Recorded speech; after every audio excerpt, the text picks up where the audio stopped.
Hello guys, welcome back to our channel. ಇವತ್ತಿನ recipe ಬಂದ್ಬಿಟ್ಟು ಕರ್ಬೇವ್ ರೈಸು. ಇದನ್ನು ಹೆಂಗೆ ಮಾಡೋದು ಅಂತ ನಮ್ಮ ವಿಡಿಯೋದಲ್ಲಿ ಶೇರ್ ಮಾಡ್ತೀನಿ. ಸೊ ಫಸ್ಟಿಂದ ಲಾಸ್ಟ್ವರೆಗೂ ನೋಡಿ.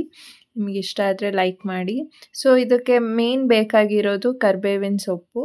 ಕರ್ಬೇವಿನ ಸೊಪ್ಪು ಒಂದು ಇಡಿ ಕ್ಲೀನಾಗಿ ತೊಳೆದಿಟ್ಕೊಂಡು ಜಾರ್ಗೆ ಹಾಕ್ಕೊಳ್ಳಿ. ಇದಕ್ಕೆ 5 ಹಸಿಮೆಣಸಿನ್ಕಾಯಿ, ಇದನ್ನು ಕ್ಲೀನಾಗೆ ನೈಸಾಗೆ ಪೇಸ್ಟ್ ಮಾಡ್ಕೋಬೇಕು ಈ ಥರ. ಈಗ ಒಂದು ಬಾಣಲಿಗೆ ಎಣ್ಣೆ ಸೇರಿಸ್ಕೊಂಡು ಇದಕ್ಕೆ ಸಾಸಿವೆ 1 ಟೇಬಲ್ ಸ್ಪೂನ್, ಉದ್ದಿನಬೇಳೆ, ಕಡಲೆಬೇಳೆ ಮತ್ತು ಕಡಲೆಕಾಯಿ ಬೀಜ, ಗೋಡಂಬಿ ಇದನ್ನೆಲ್ಲ ಆ್ಯಡ್ ಮಾಡಿಕೊಂಡು ಚೆನ್ನಾಗಿ ಬಾಡಿಸ್ಕೋಬೇಕು. ಬಾಡಿಸ್ಕೊಂಡ ನಂತರ ಕರಿಬೇವಿನ ಸೊಪ್ಪು ಮತ್ತು ಒಣಮೆಣಸಿನ್ಕಾಯಿ ಹಾಕ್ಕೊಳ್ಳಿ.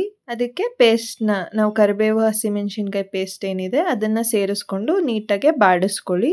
ಇದಕ್ಕೆ ರುಚಿಗೆ ತಕ್ಕಷ್ಟು ಉಪ್ಪು, 1 ಚಿಟಿಕೆ ಅರಿಶಿನ ಹಾಕ್ಕೊಂಡು ಚೆನ್ನಾಗಿ ಫ್ರೈ ಮಾಡ್ಕೊಳ್ಳಿ. 1 ಕಪ್ಪಷ್ಟು ಕ್ಯಾರೆಟ್ ತುರಿನ ಸೇರಿಸ್ಕೋತಾ ಇದ್ದೀವಿ ಇಲ್ಲಿ.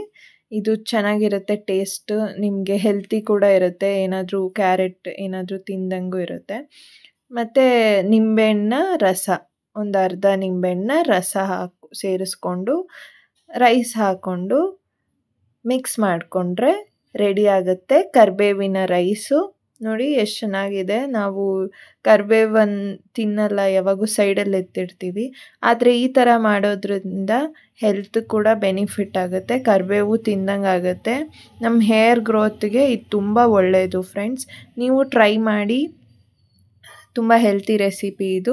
ನಿಮಗಿಷ್ಟ ಆದರೆ please like, share and subscribe to our channel. Thank you for watching.